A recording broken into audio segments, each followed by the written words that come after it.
उत्तराखंड के राज्य स्थापना दिवस की रजत जयंती पर प्रदेश भर में उत्सव का माहौल है। इसी कड़ी में आज राष्ट्रपति द्रौपदी मुर्मू 3 दिवसीय दौरे पर उत्तराखंड पहुंची, जहां एयरपोर्ट पर मुख्यमंत्री पुष्कर सिंह धामी और राज्यपाल लेफ्टिनेंट जनरल गुरमीत सिंह ने राष्ट्रपति का भव्य स्वागत किया। इसके बाद राष्ट्रपति द्रौपदी मुर्मू हरिद्वार स्थित पतंजलि विश्वविद्यालय के दीक्षांत समारोह में शामिल हुई। समारोह के दौरान राष्ट्रपति ने मेधावी छात्र छात्राओं को स्वर्ण, रजत और कांस्य पदक प्रदान किए और उनके उज्जवल भविष्य की शुभकामनाएं भी दी। उन्होंने अपने संबोधन में कहा कि भारत की नई पीढ़ी को पारंपरिक ज्ञान के साथ आधुनिक विज्ञान को भी आत्मसात करना चाहिए। समारोह में बाबा रामदेव, आचार्य बालकृष्ण सहित अनेक गणमान्य अतिथि उपस्थित रहे। कार्यक्रम के अंत में राष्ट्रपति ने विद्यार्थियों से संवाद किया और स्वदेशी उत्पादों के प्रयोग का संदेश दिया।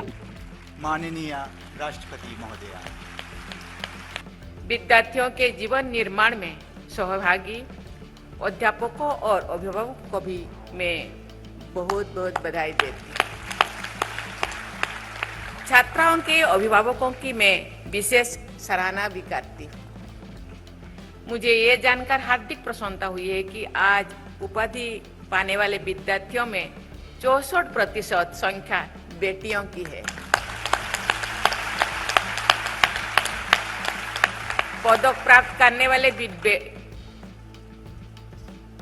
बेटियों की संख्या छात्रों की तुलना में 4 गुना है।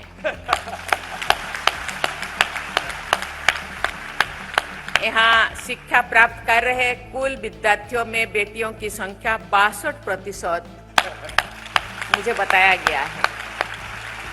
ये केवल संख्या नहीं है, ये महिलाओं के नेतृत्व में आगे बढ़ने वाले विकसित भारत का अग्रिम स्वरूप है।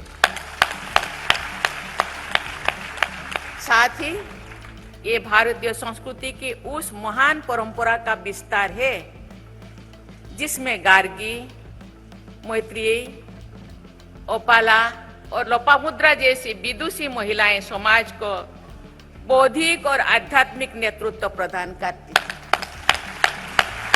मुझे विश्वास है कि हमारी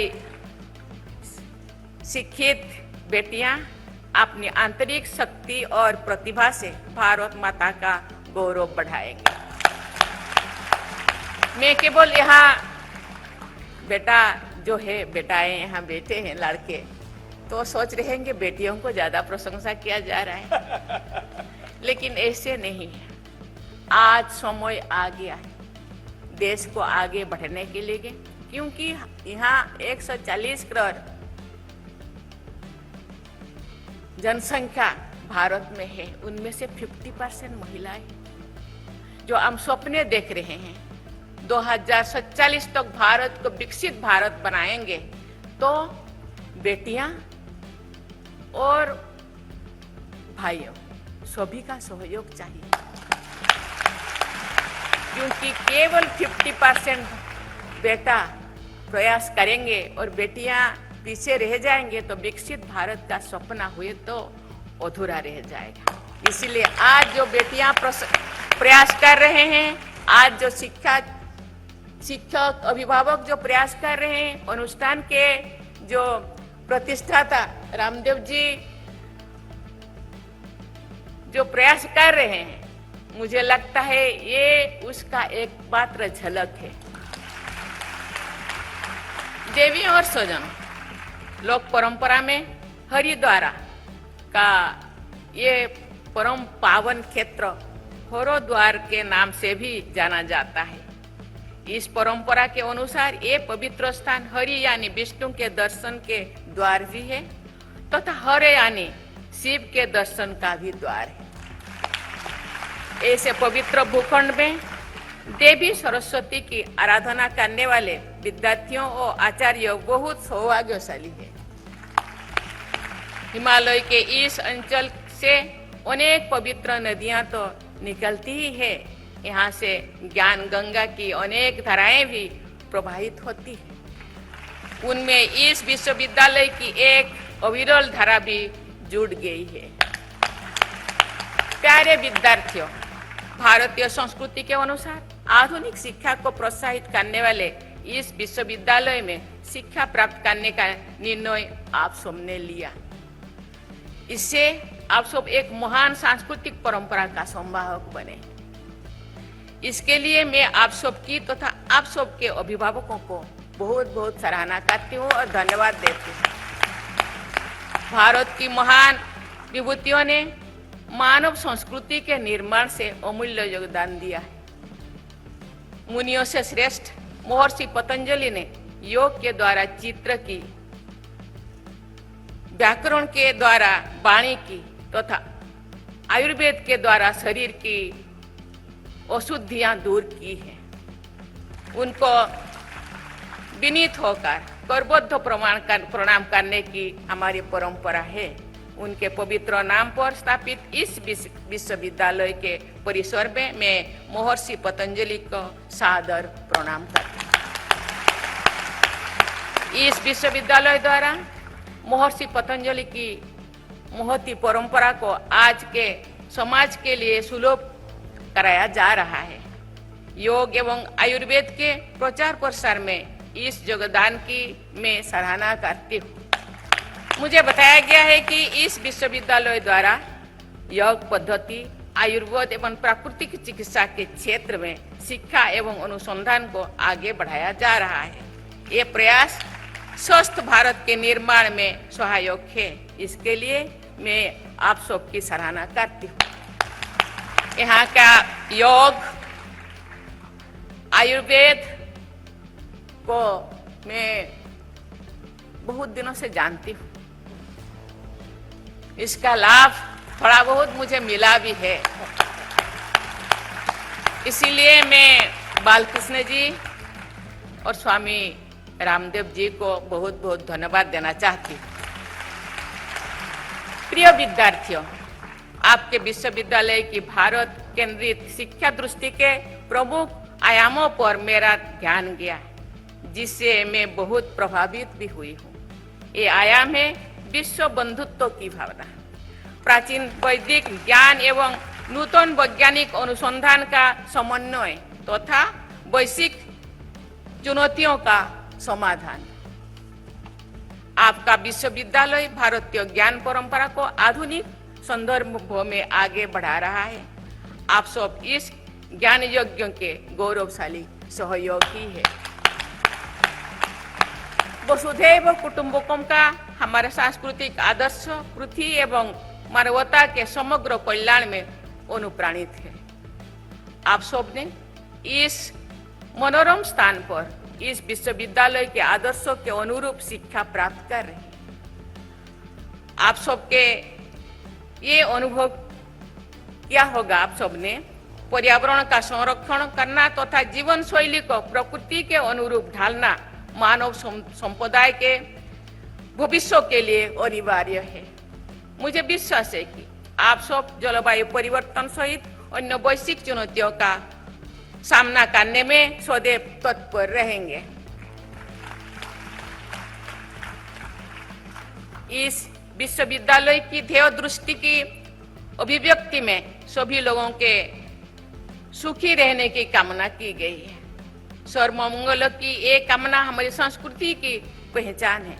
इस मंगल कामना से ही समरसता एवं समावेशी विकास का मार्ग प्रशस्त होता है। मुझे विश्वास है कि आप सभी विद्यार्थी समर स्वच्छता के जीवन मूल्यों को कार्य रूप देंगे। सदाचार पर आधारित शिक्षा का प्रसार करने के लिए मैं आपके इस विश्वविद्यालय की सराहना करती हूँ। इस विश्वविद्यालय द्वारा योग एवं आयुर्वेद के शिक्षण को प्रमुखता दी जाती है। साथ ही विज्ञान एवं अध्यात्मों के समन्वय से शांतिपूर्ण जीवन शैली को अपनाने का मार्गदर्शन दिया जाता है। शिक्षा का ये मार्ग आपके जीवन निर्माण में सहायक है तथा हमारी पूरी समाज के लिए कल्याणकारी है। प्रिय विद्यार्थियों, श्रीमद् भागवत गीता के एक अध्याय में भगवान श्री कृष्ण ने दैवी सद्गुणों और समृद्धियों के विषय में भी बताया गया है। उन्होंने दैवी सद्गुणों में स्वाध्याय एवं तपो आर्जवन की शामिल किए हैं। स्वाध्याय का अर्थ निष्ठापूर्वक अध्ययन एवं मनन, स्तोप का अर्थ है कष्ट सहते हुए भी अनेक कर्तव्यों का पालन करना। आर्यवन का अर्थ है अंतःकरण एवं आचरण की सरलता। दीक्षांत के बाद भी साधना की प्रक्रिया में आपको आजीवन संलग्न करना होगा। तथापि तपस्या और सरलता जीवन को शक्ति देने वाले मूल्य है। मैं आशा करती हूँ कि आप सभी विद्यार्थीगण साध्याय, तपस्या एवं सरलता के जीवन मूल्यों को अपनाकर अपने जीवन को सार्थक बनाएंगे। माँ गंगा के धरती पर अवतरण करके इस पावन क्षेत्र में शिक्षा प्राप्त करने वाले आप सभी विद्यार्थियों को भागीरथी की अमर कथा को अपने हृदय में स्थान देना चाहिए। आपने कठिन तपस्या के द्वारा माँ गंगा को धरती पर लाने के अपने संकल्प को उन्होंने सिद्ध किया था।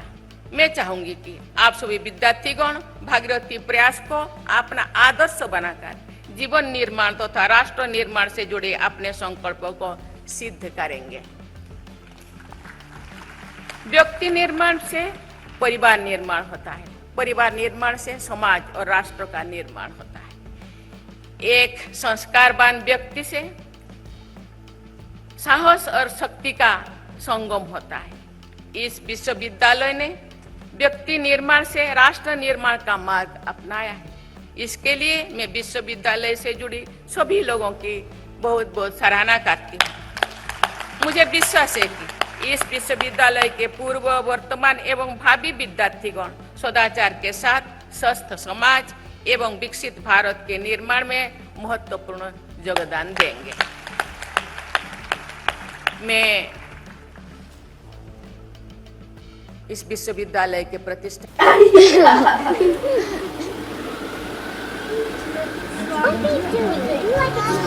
के बारे में बहुत समय तक मैं बोल सकती हूँ, लेकिन उनका देश प्रेम, उनका योग ये केवल भारत में सीमित नहीं है, विश्वविदित है। आज उनके प्रेरणा से आज भारत जून 21 को योग दिवस पूरा विश्व में योग दिवस के रूप में मनाया जा रहा है। और आज केवल मनाया नहीं जा रहा है, इससे लोगों को बहुत शारीरिक मानसिक फायदा भी होता है। इसलिए इस योग को मुझे लगता है अभी जो बच्चे यहाँ से शिक्षित होके जाते हैं, ये तो एक बीज जो एक महाद्रुम के रूप में खड़ा है और इतने सारे लाखों करोड़ों बीजे ये उत्पन्न किए हैं। ये पूरा विश्व में ये संदेश जाएगा, ये बीज जाएगा और योग, प्राणायाम और आयुर्वेद का ये विश्व विदित होगा। जो एक दिन विश्व गुरु भारत था, मुझे लगता है ये वो विश्व गुरु का मुझे जैसे नजारा देख रहा है, मुझे लगता है वो दिन दूर नहीं, बहुत जल्दी भारत विश्व गुरु फिर कहलाएगा और अपना जो पुरातन भारत का नाम फिर भी पूर्व जैसा रोशन होगा और भारत के नाम को बहुत सादर से लोग लेंगे। एक बार फिर मैं आप सभी विद्यार्थियों को आशीर्वाद देती हूँ तथा आप सभी के स्वर्णिम भाव भविष्य के लिए हृदय से मंगल कामना करती हूँ। धन्यवाद।